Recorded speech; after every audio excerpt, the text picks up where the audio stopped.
Assalamualaikum warahmatullahi wabarakatuh.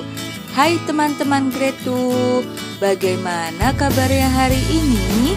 Semoga teman-teman sehat selalu ya, dan selalu dalam lindungan Allah Subhanahu wa Ta'ala. Kembali lagi bersama Miss Yani. Hari ini kita akan belajar tematik tema 4, subtema 2, hidup bersih dan sehat di sekolah, pembelajaran 5 dan 6. Sebelum kita mulai pembelajaran pada hari ini, mari bersama-sama membaca basmalah terlebih dahulu. Bismillahirrahmanirrahim. Disimak baik-baik ya teman-teman. Kelas dan pekarangan sekolah Dayu telah bersih. Dayu mengetahui cara menjaga lingkungan sekolah agar bersih dan sehat. Di sini ada sebuah percakapan antara Bu Guru, Dayu, dan teman-teman Dayu. Miss Yani akan membacakannya ya. Anak-anak, apakah kalian sudah tahu cara menjaga lingkungan sekolah agar bersih dan sehat? Sudah Bu, kita harus membersihkan ruangan kelas dan pekarangan sekolah Bu. Kamar mandi juga harus dibersihkan Bu. Bagus nak. Jika ingin membersihkan kamar mandi, apa yang kita butuhkan? Kita membutuhkan ember, sikat, air, dan gayung Bu. Kemudian Bu Guru menjawab, baiklah, kita hendaknya selalu membiasakan hidup bersih di sekolah ya nak. Itulah percakapan antara Bu Guru, Dayu, dan teman-teman Dayu tentang kebersihan di sekolah. Dari percakapan tadi ada kata-kata yang memiliki makna. Nah, teman-teman perhatikan di sini, yaitu temukan kata yang dibentuk pada tabel dengan makna berikut. Yang pertama yaitu wadah yang diberi tangkai untuk mengambil air. Nah, itu disebut apa ya teman-teman? Ya, wadah yang diberi tangkai untuk mengambil air disebut gayung. Kemudian yang kedua yaitu tempat air berbentuk tabung. Apa ya teman-teman tempat air yang berbentuk tabung? Ya, yaitu ember. Kemudian yang terakhir yaitu pembersih yang dibuat dari bulu dan diberi dasar tempat pegangan. Apa ya teman-teman?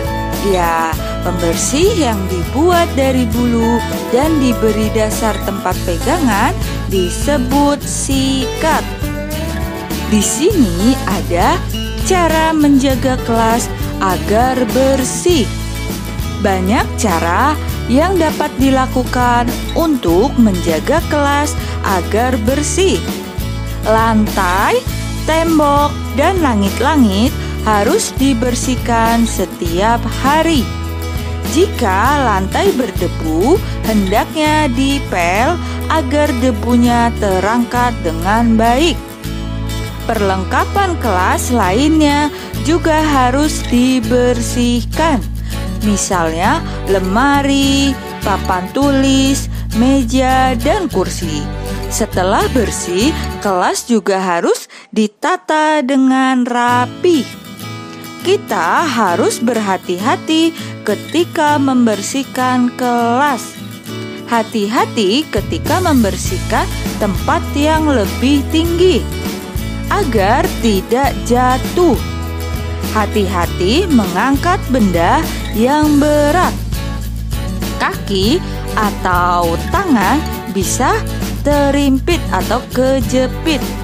Ketika membersihkan papan tulis juga harus pelan-pelan agar debu tidak masuk ke mata dan hidung.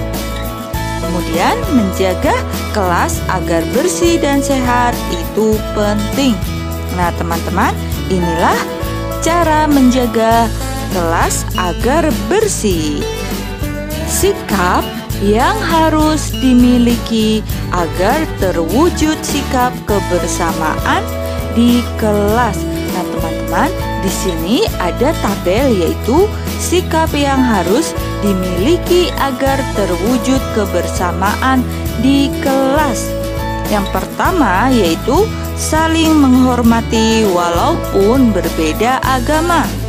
Yang kedua, tidak memaksakan kehendak kepada orang lain.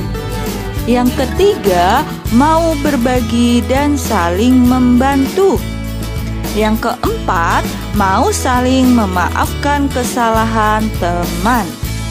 Yang kelima, mau mengakui kesalahan dan meminta maaf. Nah teman-teman, inilah sikap yang harus dimiliki kita agar terwujud kebersamaan di kelas. Oke, di sini ada bacaan yang berjudul Sekolah Adiwiyata. Apa sih Sekolah Adiwiyata itu? Nah teman-teman, Miss Yani akan menjelaskan Sekolah Adiwiyata.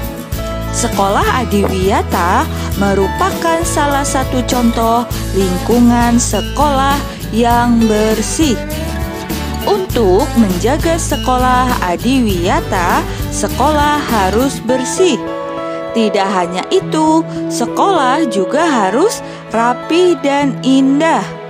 Oleh sebab itu, pekarangan sekolah harus dikelola dengan baik.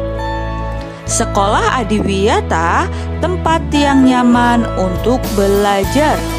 Di halaman sekolah biasanya terdapat tanaman yang indah atau taman yang indah.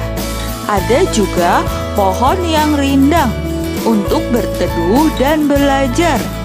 Di setiap tempat disediakan tempat sampah. Hal ini bertujuan agar siswa tidak membuang sampah sembarangan. Di sekitar sekolah juga dipasang slogan. Slogan itu berisi imbauan agar siswa hidup bersih dan sehat. Semua sekolah ingin menjadi sekolah Adiwiyata. Nah teman-teman, sekolah Adiwiyata adalah sekolah salah satu contoh lingkungan sekolah yang bersih. Jadi sekolah Adiwiyata yaitu lingkungannya bersih. Teman-teman, perhatikan gambar yang ada di sini. Gambar yang ada di sini merupakan contoh pekarangan sekolah yang bersih. Adapun cara menjaga kebersihan pekarangan sekolah. Nah, berikut ini adalah cara menjaga kebersihan pekarangan sekolah kita. Yang pertama yaitu menyapu pekarangan sekolah kita setiap hari. Kemudian yang kedua yaitu membuang sampah yang berserakan. Yang ketiga, menyirami tanaman dan mencabut rumput-rumput liar.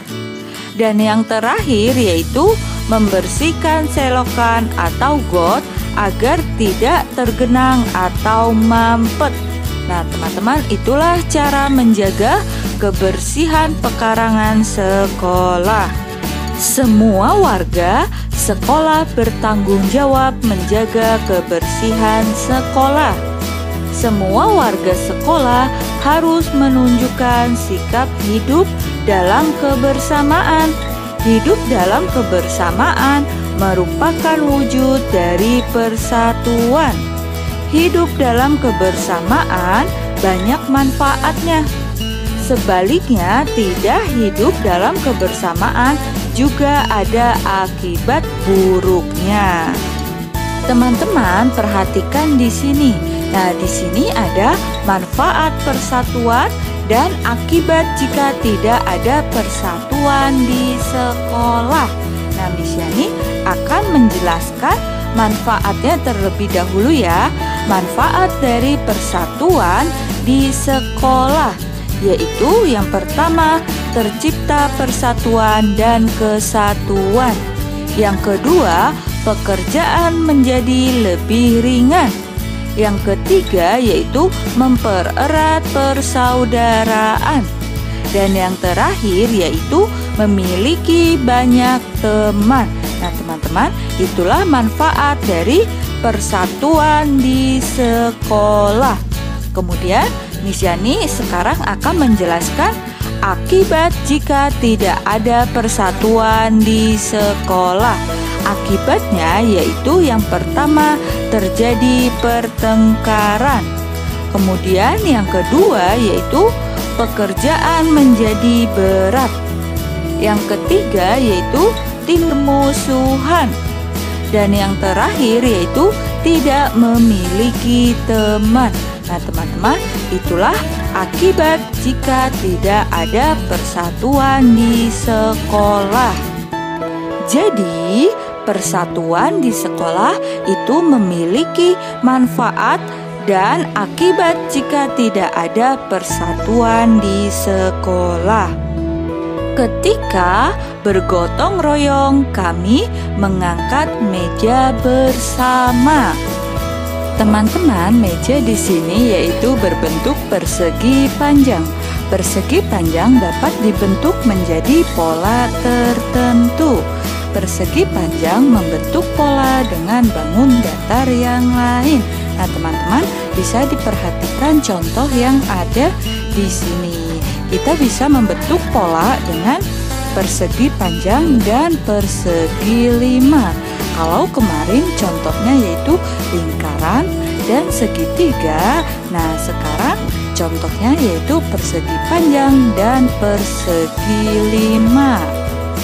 Sampai di sini apa teman-teman ada yang ingin ditanyakan atau ada yang belum paham?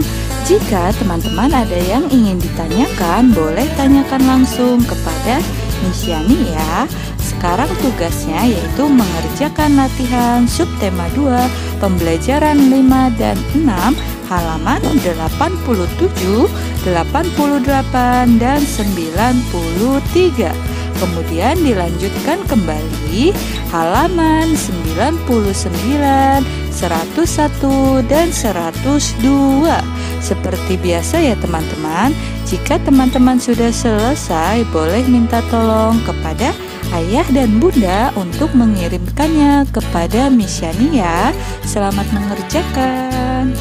Sekian pembelajaran tematik hari ini. Mari kita tutup dengan membaca hamdalah bersama-sama. Alhamdulillahirabbil alamin. Terima kasih ya teman-teman. Sampai jumpa kembali. Bye-bye. Wassalamualaikum warahmatullahi wabarakatuh.